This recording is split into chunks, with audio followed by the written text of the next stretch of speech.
Hello and welcome to my video lecture on web services, especially, well, what I want to do is in the text, the author alludes to the fact that if you're interested in web services, you really should check out the Amazon and the Google web services. So, just to give you a little heads up, what I'm going to do is I'm just going to Google search Amazon Web Services documentation.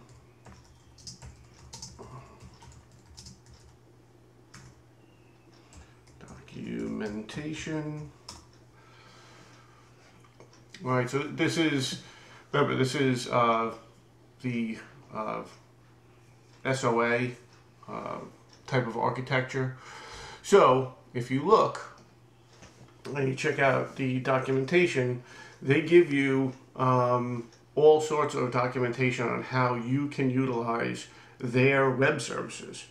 They are almost all of them are available for free. So you can do the old getting started with Amazon Web Services. We've got the free usage tier, right? So that kind of alludes to the fact that most of them are free. When you get more advanced, they are paid for. Depending on what you want to develop in, are you developing in Java, you're developing for mobile devices, you can use PHP, Python, Ruby, the Windows and .NET, whatever you want, all this documentation is right here.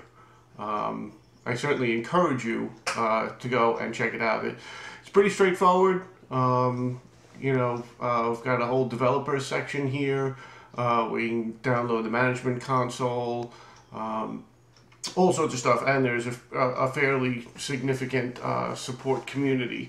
Whenever you get whenever you start something like this, if you've never gotten into this, any kind of technology you're getting into, you decide you want to start programming in PHP. What I always encourage my students to do is to go and join the community. Start getting the daily digest type of emails.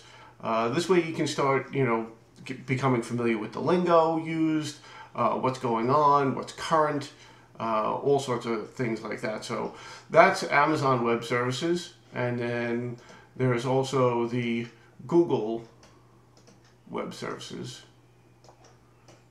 Let me highlight, there we go. And this, you don't need the documentation. Just Google Web Services. See, quick start guide to SOA and SOA for Dummies and experts, right? So this is your Oracle.com, right? So if you're going to get involved with using Oracle as a backend, things of that nature, then I strongly suggest starting off with these for Dummies type books. They're very, very good.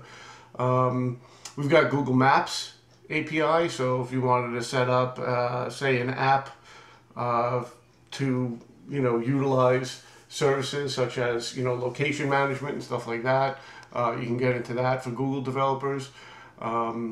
Most of them are the maps and stuff, but right down here you've got using the Google Web Service.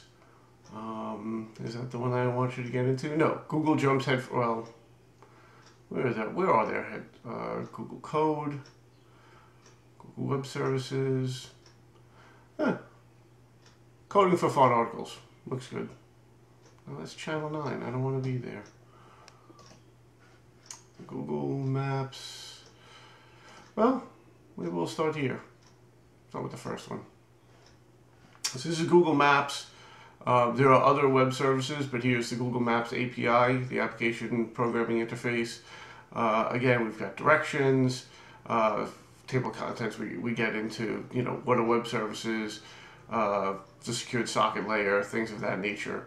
So again, I don't want to go crazy with this, but I certainly wanted to let you know that there's a whole lot of documentation and a whole lot of stuff that you don't have to write. So you don't have to go recreating the wheel when it comes to a lot of this programming. A lot of this stuff is already already available for you through APIs that you just have to tap into. So don't think, these people that are writing these cool apps that you download onto your iPhone or your smartphone are writing this all from scratch.